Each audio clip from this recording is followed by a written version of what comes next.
はい、皆さんこんにちは。山崎技研です。本日の動画は前回の動画に引き続きツインファミコンの修理になります。今回はですね、前回ヤフオクで落札した2台のツインファミコンのうちのもう1台、基板の方がですね、後期基板に変わっている分のツインファミコンを修理していきたいと思います。今の現状ですと、中を分解してディスクドライブの中のですね、モビロンバンドを交換した状態になります。はい、正しく動作するんでしょうか。それでは電源の方を入れてみたいと思います。はい、もちろん電源は入りますね。はい、では早速ディスクの方を読ませてみましょう。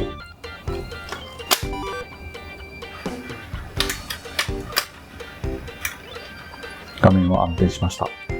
さあ、ライセンス画面が出るんでしょうか。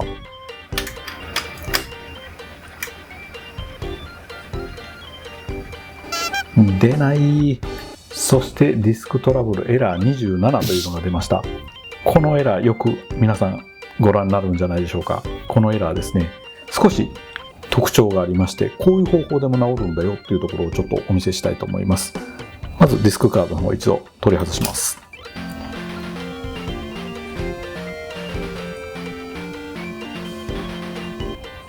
はい、では今度はですね、このディスクドライブのヘッドの上にあるアームですね。こちらのアームを少しディスクカードに押さえつけて読ませてみたいと思います。いきます。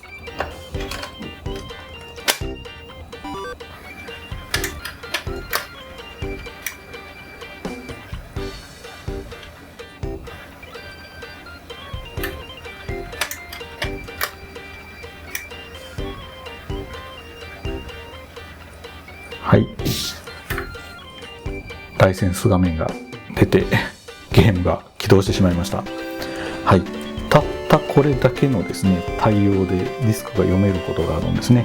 なのでどうしてもですねこうヘッド調整ですとかモビロンバンドがおかしいんじゃないかということでですね、そこを何度も触ってしまうということもあると思うんですけども、実はですねこんな意外なところに原因があったりするんですね。詳しくはちょっとこれからですねディスクドライブのですね、動作についてですね私の知る限りの範囲でご説明したいと思いますので、今度はこちらの動画をご覧ください。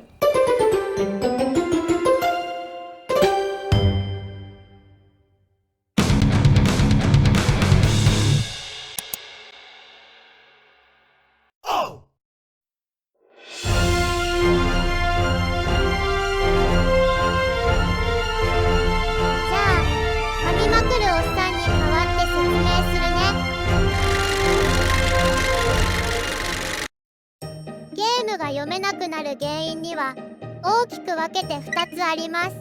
1つ目は駆動部分が原因である場合、2つ目は磁気ヘッドが原因である場合です。まずモーターによる駆動部分についてお話しします。ディスクドライブは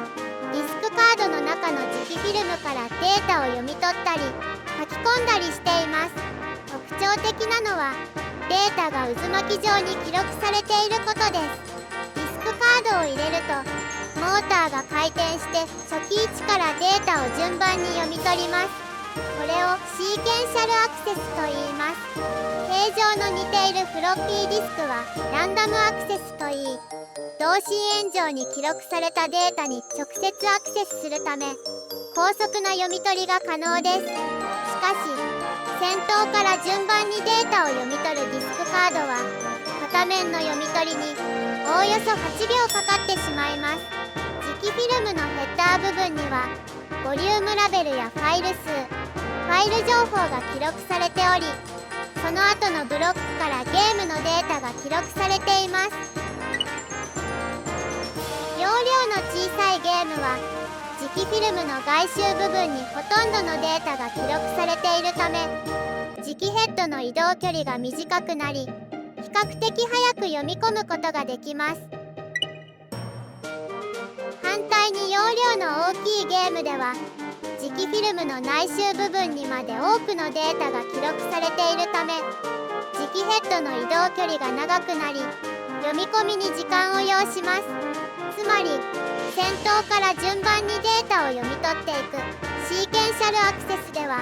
データが大きくなればなるほど読み取りエラーとなる可能性が高くなります。またモーターの劣化により回転数が速かったり遅かったりするなど、駆動部分に大きい変化が起こっても磁気信号が読めなくなります。主にディスクトラブル、エラー20には駆動部分が原因である場合が多く、この場合モーターの速度調整を行う必要があります。モーターの速度調整を行うには、モーターに貼られたラベルの下に調整用の穴があります。この穴に細いマイナスドライバーを差し込み、時計回りに回せば速度が下がり、半時計回りに回せば速度が上がります。回す角度は1度くらいから始めて、何度か動作確認を繰り返し行いましょ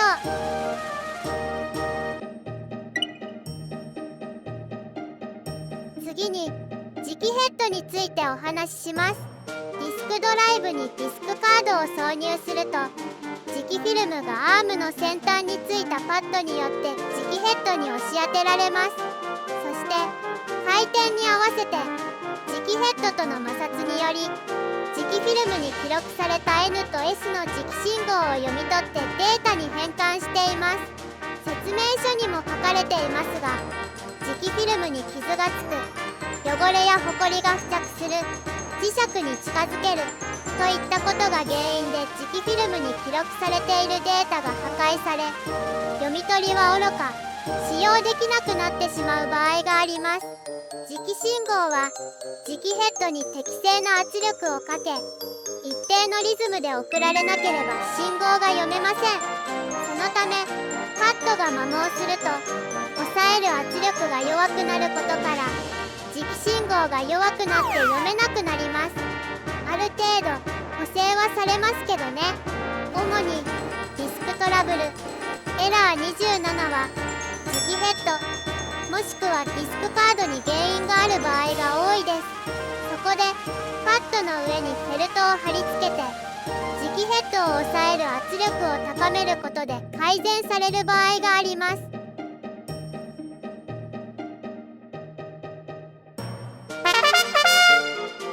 ちなみに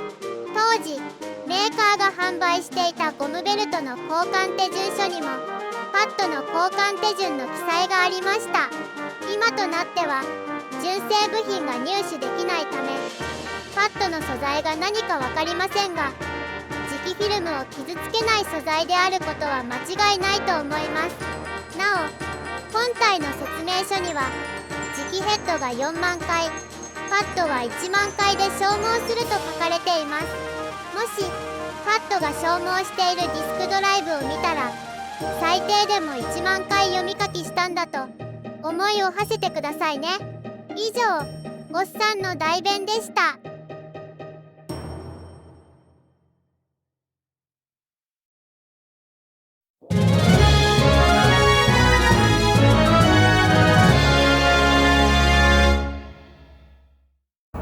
はい、ではですね、このディスクドライブはですね、エラー27が出たドライブになります。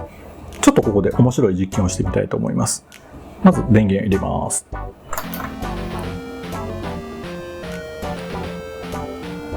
はい、これをですね、まず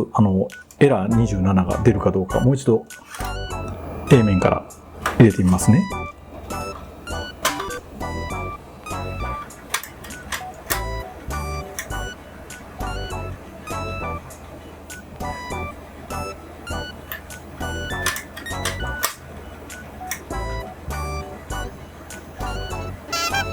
はい、エラー27が出ました。はい。で、これをですね、B 面を入れるとどうなるか。ディスクトラブルエラー27というふうに書かれているので、当然 B 面も読めないんだよね、というふうに思いがちなんですけども、はい。では実際そうなのか、やってみたいと思います。はい。次は 3D ホットラリーの B 面を入れてみたいと思います。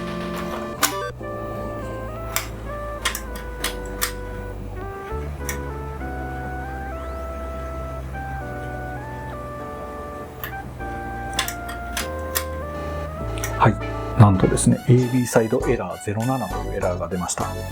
これはですねデータとしてですね頭の部分はきちんと読み込めてるんですね。でその後このディスクが A 面なのか B 面なのかというふうな、データでいうところのですね一番最初の方に書かれているデータは正しく読めてるんだと思います。ただ途中の部分ですね、要するにこのヘッドのホームポジションからですねだんだんこう奥の方までデータを読み込んでいった時に途中で読めなくなってしまってるんだと思います。なので A 面 B 面の区分けが分かる最初の段階で、エラーが感知できるので、これはディスクトラブルエラー27ではなく AB サイドエラーの07というふうなエラーが出たのだと分かります。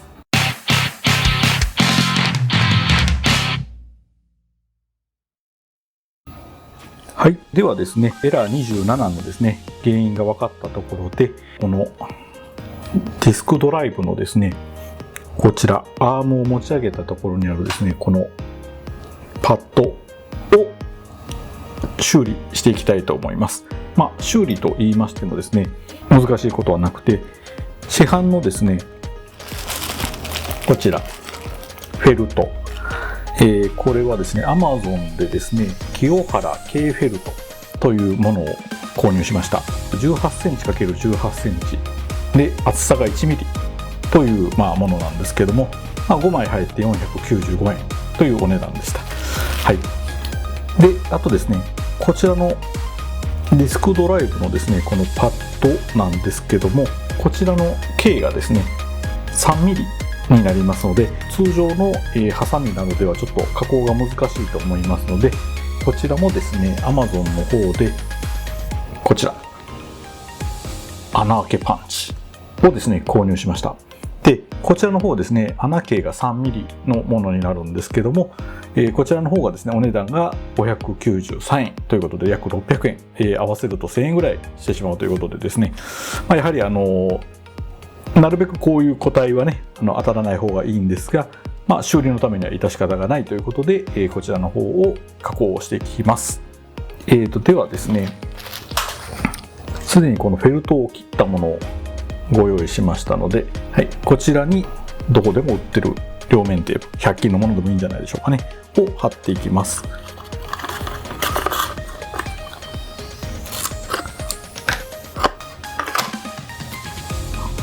はい、こんな感じで、どこでもいいので、綺麗に貼るという感じですかね。はい、もう機械でちょっと見えないですね。はい、このように貼っていただきます。で、この穴開けなんですけども、そうですね、このテープが貼ってる側を、上からこう打ち抜くように。こういう感じですかね。ちょっと見えないかな。このぐらい。はい。で、こうグッとここに挟んで、よいしょ。硬いですね。打ち抜くと。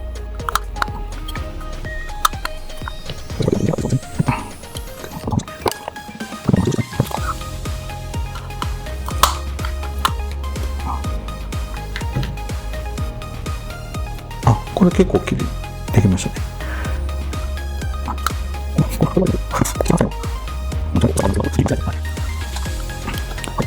ちょっと何個か作ってみましたので、じゃあこれをちょっと貼ってみたいと思います。今作った中から出来の良さそうなやつをちょっとピックアップして、はい、ちょっともわっとしてるのはやめた方が良さそうですね。はい。はい、ではこの3つのうちどれかちょっと使って貼っていきたいと思います。はい、見えますかね。ちょっと見づらいと思うんですけども、はい、でこちらですね、このフェルトのここに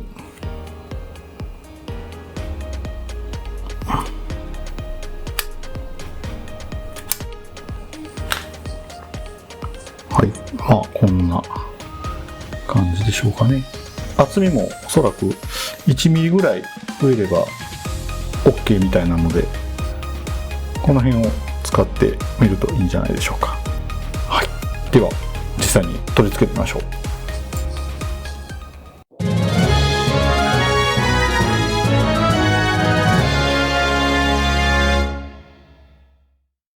はい、じゃあですね、早速、こちらのツインファミコンの方に先ほどのディスクドライブですね、パッドのところにフェルトを取り付けたディスクドライブ、こちらですね、はい、を取り付けましたので、はい、では早速動作確認の方をしていきたいと思います。使うものはいつもの 3D ホットラリー、光ってる。じゃあ早速電源の方を入れます。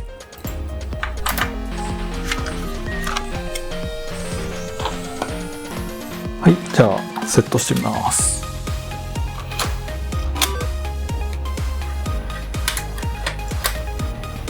はい、画面が安定しました。さあどうか。一発ですね。ありがとうございます。はい、じゃあちょっと B 面まで読ませてみましょうか。はい、B 面に切り替えます。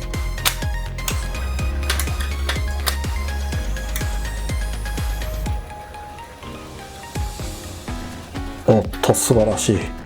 B 面もバッチリでございました。はい、じゃあこちらの方でですね、エラー27の修理の方は以上となります。お疲れ様でした。ありがとうございます。はい、とはいえですね、このフェルトをこちらに取り付けるというものはですね、やはりあまりちょっと素材が硬いものですとですね、ディスクカードの方ちょっと傷をつけてしまう原因にもなりますので、素材選びこだわっていただければいいのかなというふうには思います。あとですね、極力なんですけども、こういったフェルトですね、毛羽立たないように加工していただいてから取り付けていただくのがいいかなというふうには思いますので、はい、その辺注意事項として、はい、お伝えしておきます。はい、では長いことですね、こちらの動画で進めてきました修理なんですけども、はい、エラー27はこちらで以上ということになります。また続きの動画ではですね、エラー22ですねの解説の方と修理をしていきたいと思いますので、はい、よかったらそちらの方もご覧ください。以上となります。お疲れ様でございました。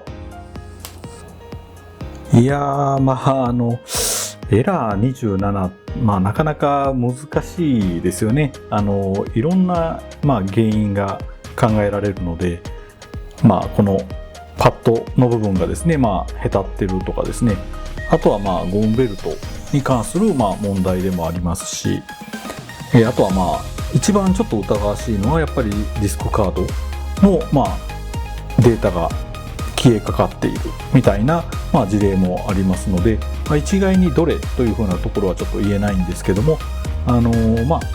どうでしたか、解説動画。ちょっと分かりやすかったのか分かりにくかったのかよく分からないんですけども、はい、あれをですねちょっと参考に